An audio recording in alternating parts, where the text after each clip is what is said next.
Jumpa lagi dengan saya Bapak Ibu. Kali ini saya akan menjawab berbagai masukan pertanyaan pada saya tentang SKP yang baru Permenpan nomor 6 tahun 2022 yang berkaitan dengan lampiran SKP. Nah, di dalam lampiran SKP itu terdapat 3 poin Bapak Ibu ya, yaitu tentang dukungan sumber daya, yang kedua tentang skema pertanggungjawaban, yang ketiga tentang konsekuensi ya. Nah, ini semua pertama yang di video saya kemarin itu sudah masuk di bagaimana merancang target, kemudian bagaimana merancang perilaku untuk ekspektasi pimpinan, kemudian bagaimana melaksanakan evaluasi atau umpan balik. Nah, di situ ada lampiran SKP. Nah, ini ada contoh lampiran SKP yang Permenpan nomor 6 tahun 2022. Yang pertama yaitu tentang dukungan sumber daya. Ya. Nah, untuk dukungan sumber daya ini, Bapak dan Ibu, ini ada berbagai isian ya, yang mana bisa jenengan pilih atau bisa jenengan tambah, terserah jenengan. Saya hanya memberikan sampel-sampel aja Bapak Ibu ya. Di dalam kinerja ya, di dalam sasaran kinerja guru, kepala sekolah, pengawas itu ada dukungan sumber daya. Nah, dukungan sumber daya itu meliputi apa saja? Nah, diantaranya satu, mengikuti diklat fungsional yang terkait dengan perkembangan keprofesian berkelanjutan, yaitu yang ada hubungannya dengan PKB Bapak Ibu ya. Nah, PKB itu kan salah satu diantaranya ada pengembangan diri. Nah, pengembangan diri ini untuk apa? Ya, untuk mendukung adanya sumber daya manusianya Bapak Ibu ya, dengan cara mengikuti diklat yang mana? Diklat yang fungsional.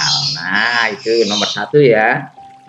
Dua, dukungan sumber daya itu apa? Yaitu adanya rumusan visi misi yang jelas ya, adanya rumusan visi misi dan yang jelas. Ini bukan ringkasan Bapak Ibu ya, ini adalah rumusan. Nah, tak betulkan ya. Ini adalah rumusan visi misi dari pihak lembaga itu yang jelas. Nah, ini juga perlu adanya. Nah, yang berikutnya adanya program kerja yang jelas. Ini untuk mendukung sumber dayanya. Nah, kemudian untuk mendukung sumber daya itu terdapatnya manajemen kurikulum yang telah ditetapkan ya, yang telah ditetapkan ya.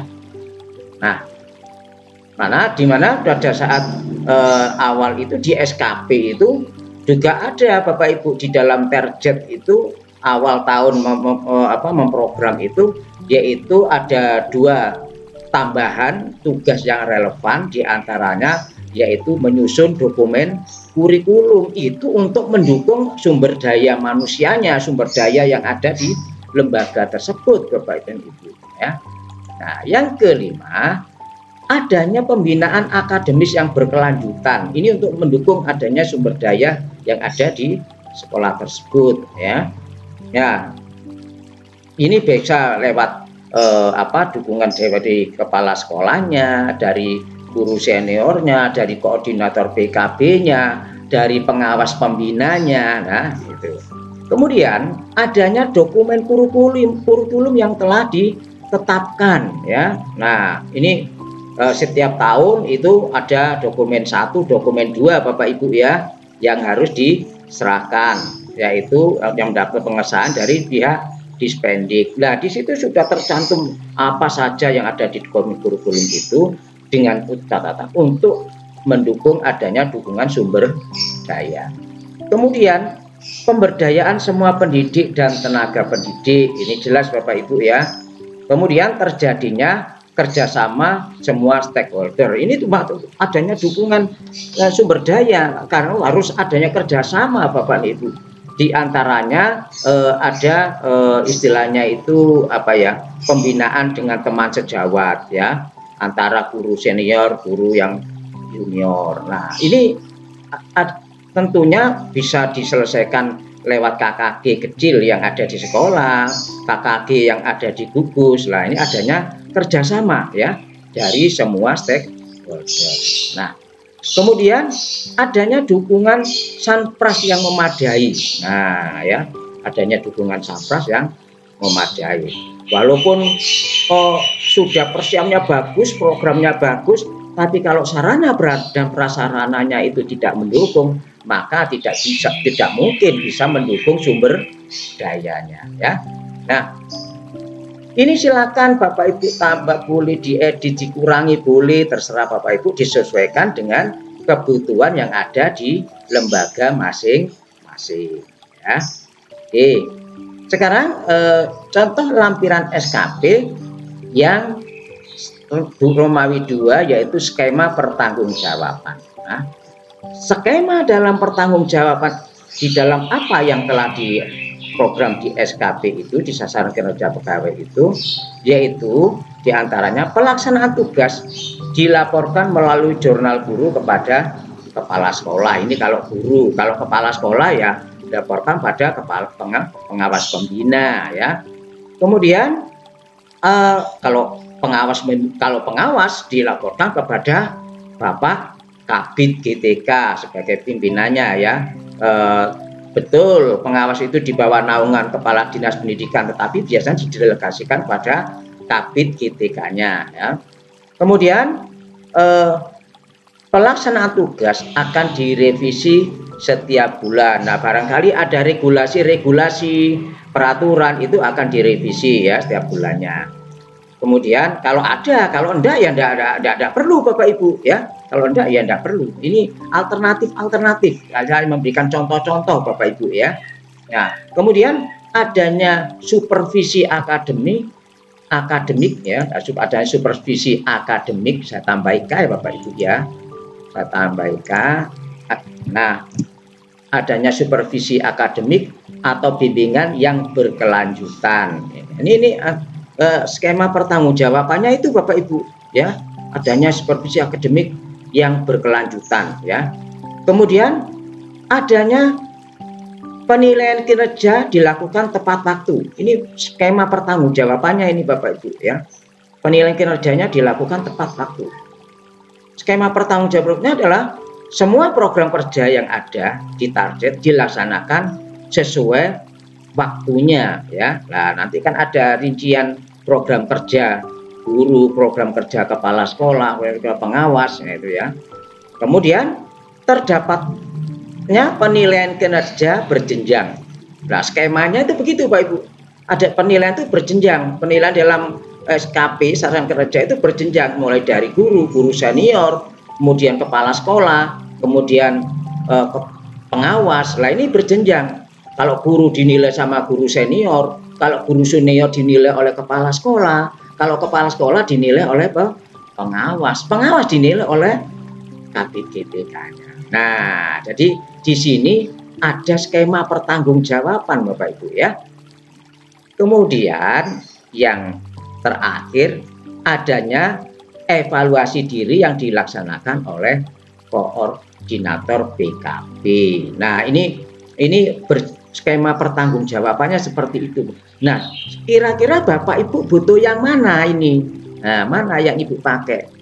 Atau perlu masih ada yang kurang tuh tak tambah? Silakan. Ini hanya sebagai gambaran Bapak Ibu supaya paham dan jelas ya. Nah, sekarang konsekuensinya ya, lampiran konsekuensinya. Konsekuensinya ini apabila pelayanan kinerja yang baik akan diberikan penghargaan dari pihak sekolah dalam bentuk pengembangan kompetensi ya, dalam bentuk pengembangan kompetensi. Nah, ini kemudian apabila tidak tercapai, konsekuensinya ini Bapak Ibu ya, apabila tidak tercapai maka akan diadakan perbaikan ulang. Nah, jadi kalau ada guru, kemudian setelah penilaian nilainya cukup kurang, maka Bapak Ibu ini bisa diadakan perbaikan, yaitu minta dinilai ulang ya, jadwalkan lagi kapan ada penilaian sumatif. Nah, berikutnya yaitu penyesuaian terhadap kompensasi personel sekolah ya. Nah, ini adanya penyesuaian Bapak Ibu ya, yang sini ya, kompensasi personil sekolah ya. Kemudian yang D, perbaikan kinerja personil sekolah. Nah, jadi di sini konsekuensinya maka akan adanya perbaikan kinerja Bapak Ibu ya. Ini kalau dibutuhkan loh ya. Kalau tidak dibutuhkan ya jangan. Ini saya merumuskan berbagai alternatif ya. Kemudian yang E, pengambilan keputusan dalam hal penempatan. Konsekuensinya ini bisa dipakai untuk pengambilan keputusan dalam penempatan, promosi, mutasi, dan pemberhentian. Ini konsekuensinya. Dan konsekuensinya apabila dalam penilaian kinerja yang mendapat nilai cukup atau kurang, maka tidak dapat mengikuti kenaikan pangkat karena nilainya minimal harus baik. Itu konsekuensinya Bapak Ibu. Makanya kalau nilainya kurang ya minta usul, guru itu minta perbaikan ya, karena ada konsekuensinya. Nah, saya kira itu. Kalau mau ditambah silakan Bapak Ibu ya. Nah, ini saya sudah memberi beberapa alternatif contoh Bapak Ibu, yaitu untuk contoh lampiran SPAP perempuan nomor 6 tahun 2022. Saya kira itu Bapak dan Ibu yang bisa saya sumbangkan kepada Bapak dan Ibu. Kalau dipakai alhamdulillah, silakan, menjadi ilmu yang bermanfaat sebagai amal jariah ya. Tetapi kalau dianggap tidak perlu ya tidak usah dipakai. Saya kira itu, kurang lebihnya mohon maaf. Akhirnya wassalamualaikum.